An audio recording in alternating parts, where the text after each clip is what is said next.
Passive transport, including simple diffusion, facilitated diffusion, and osmosis, all move molecules from areas of high concentration to low concentration. But often cells need to do the exact opposite of that. They need to move molecules from low concentration to high concentration. For example, a plant's root cell may need to absorb nutrients from the soil water that is much more dilute than the cell's interior. That's when active transport takes place. And active transport is really important to move substances against a concentration gradient. There's three key components of active transport that distinguish it from passive transport. One is that it requires energy, often in the form of a molecule called adenosine triphosphate, or ATP, in order to occur. So diffusion will occur without any energy input, whereas active transport definitely needs energy. Now this molecule ATP we're going to learn a little bit more about when we look into cellular respiration, but for now you really need to know that ATP is a form of energy. Secondly, active transport moves substances against the concentration gradient. And lastly, this occurs through the transport proteins which are embedded into cell membranes. So a classic example of active transport is the sodium-potassium pump. Cells have to contain high concentrations of potassium and low concentrations of sodium to perform many functions. In animals, for example, sodium and potassium gradients are essential for nerve and muscle function.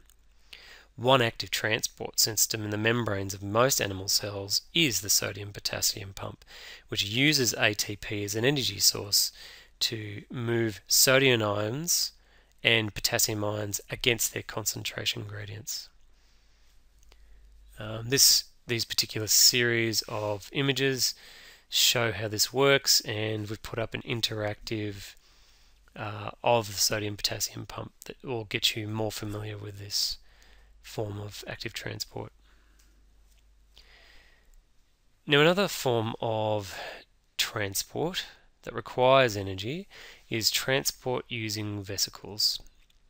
And vesicles are little organelles that are membrane enclosed. In fact, they have a lipid bilayer which is exactly like the bilayer that you get in your membranes, cellular membranes.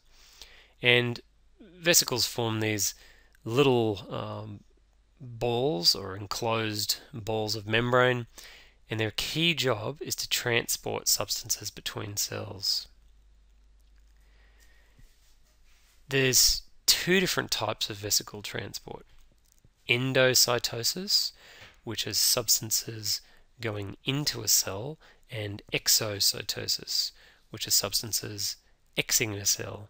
And I remember that simply because exo, exit, things exiting a cell. In regards to endocytosis, it can be categorized as either pinocytosis, which is often referred to as a cell drinking, or phagocytosis, which is a cell eating. And I'm going to go through all of these in a little bit more detail.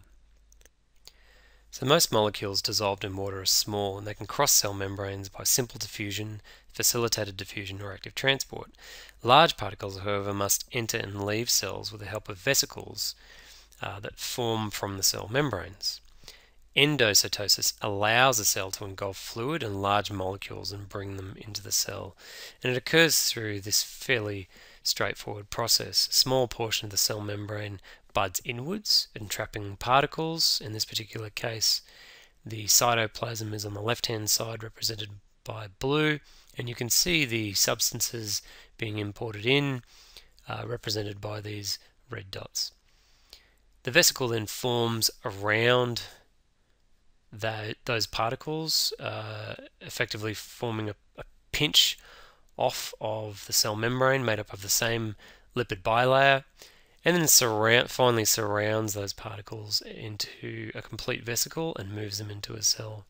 So a few examples of this occurring are white blood cells.